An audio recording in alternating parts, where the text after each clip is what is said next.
मातृभूमि न्यूज, मातृभूमि की आवाज, मातृभूमि के लिए।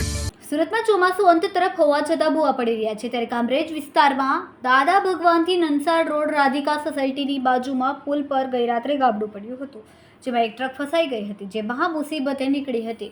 જો કે ટ્રક જેવા અન્ય વાહન ન ફસાય તે માટે સાઇન બોર્ડ મૂકવાની જગ્યાએ ગાબડા પર થાંભલો મૂકી દેવાયો હતો। યુનિટી પબ્લિક સ્કૂલ મેરી પોપિન્સ CBS પબ્લિક સ્કૂલ છે ત્યારે કામરેજ તાલુકા પંચાયત વિપક્ષ નેતા JD કથેરિયા અને તેમની ટીમ ગત રાત્રે સ્થળ પર પહોંચી અને ટ્રાફિક નિયમન કરવા માટે લાગી ગયા હતા। સ્થાનિકોએ કહ્યું કે આખા કામરેજ વિસ્તારના આ હાલ છે, જ્યાં જુઓ ત્યાં ખાડાનું સામ્રાજ્ય છે, જ્યાં જુઓ ત્યાં રખડતા ઢોરોનું સામ્રાજ્ય છે।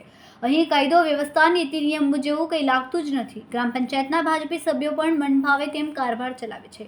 શિક્ષણ મંત્રી પ્રફુલભાઈ પાનસેરિયાને આ વિસ્તારમાંથી લોકોએ ચૂંટીને મોકલ્યા પણ એ ભૂલી ગયા છે।